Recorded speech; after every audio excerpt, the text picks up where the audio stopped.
The United States have made a statement. A 4-1 win over Paraguay. A 2-0 win over Australia. 6.6 goals scored, only 1 goal conceded.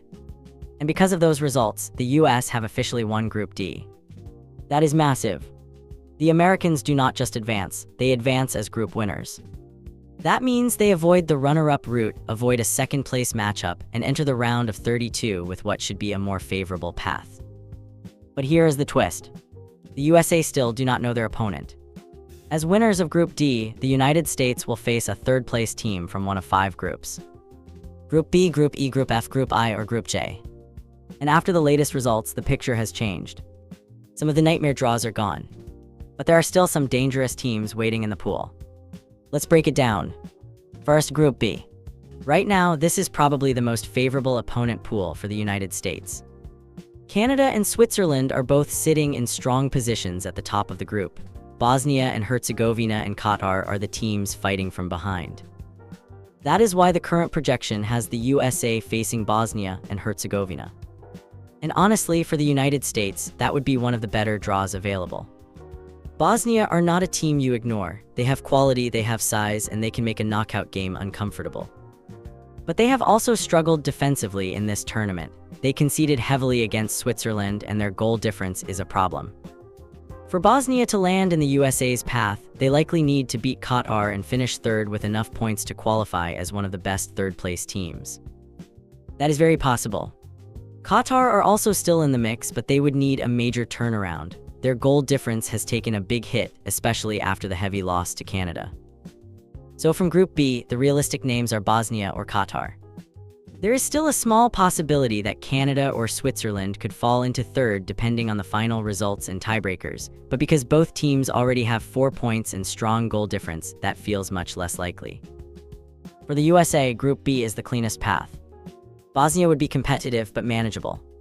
Qatar would be one of the best-case draws. Canada or Switzerland would make it tougher, but that would require the group to break in a specific way. Now Group E. This group has changed a lot. Earlier in the tournament, Germany looked like a possible nightmare third-place opponent. Not anymore. Germany beat Ivory Coast, moved to 6 points, won the group, and are already through to the round of 32. So the Germany danger is gone. That is a huge relief for the United States. Now the Group E picture is about Ivory Coast, Ecuador, and Curaçao. Ivory Coast are the team the USA would probably want to avoid from this group. They are fast, physical, direct, and dangerous in transition. If the US turn the ball over in midfield, Ivory Coast have the kind of athleticism that can turn one mistake into a huge chance. That is the type of opponent that can make a knockout game messy. Ecuador are also a tricky possibility. They have only 1 point right now, but they are still alive. They have intensity, defensive bite, and South American tournament experience. Even when they are not at their best, they are physically difficult to play against. Curaçao would probably be the more favorable draw from Group E, but even that depends on the final match day. They already picked up a point against Ecuador, so they are not just here to make up the numbers. The reason Group E matters so much is because the US can still draw a team with real physical power. Germany is gone from the danger list, but Ivory Coast would still be a tough round of 32 matchup. Ecuador would be uncomfortable. Curaçao would be the best case option. Now Group F. This is where things get very interesting. The Netherlands and Japan are currently in the strongest positions at the top of the group. Sweden are sitting third.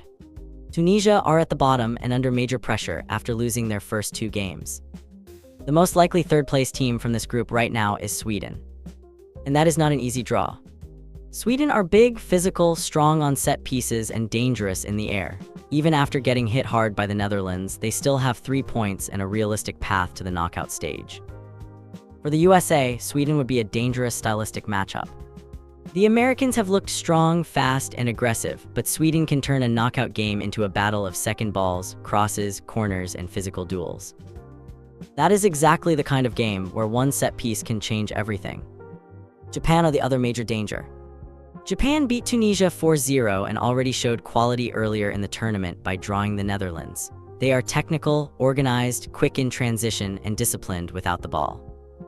If Japan somehow fall to third, most likely through the final match against Sweden, they would be one of the biggest trap draws in the entire round of 32. Japan are not the kind of team you want to face just because they finished third. They can control tempo, they can press, they can punish mistakes. And they are comfortable playing against bigger football nations. The Netherlands falling to third is still very unlikely because of their points and goal difference, but if chaos happens, that would be one of the toughest possible draws. So Group F is simple. Sweden is dangerous. Japan is a trap. The Netherlands would be chaos. And for the USA, Group F might be the group that turns a favorable draw into a serious test. Now Group I. This group has also changed. France and Norway are no longer realistic USA opponents. Both teams won their first 2 matches, both are through, and now they are fighting each other for first place in the group. That removes 2 huge nightmare draws from the US path. No France. No Norway. That is massive. Now the USA's Group I possibilities are Senegal or Iraq. Senegal and Iraq are both sitting at the bottom, and they will play each other for third place. The winner of that game could still qualify as one of the best third-place teams. For the USA, Iraq would probably be one of the more favorable draws. They have struggled defensively and their goal difference has already taken damage. If they finish third, they would likely enter the knockout picture as one of the weaker third-place qualifiers. Senegal are a completely different story. Senegal have 0 points, but that does not tell the full story. They played France, they played Norway. That is an extremely difficult start. And even after 2 losses, Senegal still have speed, strength, athleticism, and individual quality. If Senegal beat Iraq and sneak through as a third-place team, they could be one of the most dangerous third-place opponents in the tournament. That is why Group I is so important. The nightmare names are gone. But Senegal is still a real threat. Iraq would be favorable. Senegal would be dangerous. Now Group J. This group changed in a major way too. Argentina are no longer a possible USA opponent. They beat Austria, reached 6 points, and then Algeria's win over Jordan meant Argentina officially won the group. So the biggest blockbuster possibility is gone. No USA versus Argentina in the round of 32. That would have been the ultimate nightmare draw. But Group J can still produce a tough opponent. Now the key teams are Austria and Algeria. Austria opened the tournament with a win over Jordan, then lost to Argentina. They are organized, disciplined, and difficult to break down. If Austria fall into third, that would not be an easy match for the United States. They are not as flashy as Argentina, but they are well coached, structured, and capable of punishing mistakes. Algeria are also dangerous. They lost heavily to Argentina in the opener, but then responded by beating Jordan. That keeps them alive and puts them right in the middle of the third-place conversation. Algeria have pride, technical players, and enough attacking quality to make a knockout game uncomfortable. The final match between Austria and Algeria now becomes huge. A win from either team could send them through. A draw could also create a third-place scenario, depending on the other groups. For the USA, Group J is no longer terrifying because Argentina are gone. But it is still not simple. Austria would be a tough tactical matchup. Algeria would be unpredictable. Jordan now looks much less likely to be part of the USA picture. So where does that leave the United States? The best case draw is probably Qatar, Curacao, Iraq, or maybe Bosnia. The realistic draw right now is Bosnia and Herzegovina. That is the current projection. But the dangerous draws are still out there. Ivory Coast from Group E. Sweden or Japan from Group F. Senegal from Group I. Austria or Algeria from Group J. The biggest nightmare names, Germany, France, Norway, and Argentina, are now basically off the board for the USA.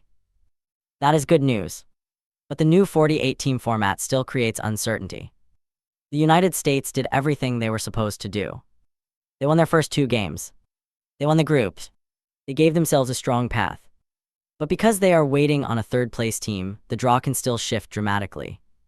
It could be Bosnia. It could be Iraq. It could be Curacao. Or it could be Japan, Sweden, Senegal, Ivory Coast, or Austria. That is the danger. The USA are in a great position. But their round of 32 opponent could still completely change the tone of this tournament.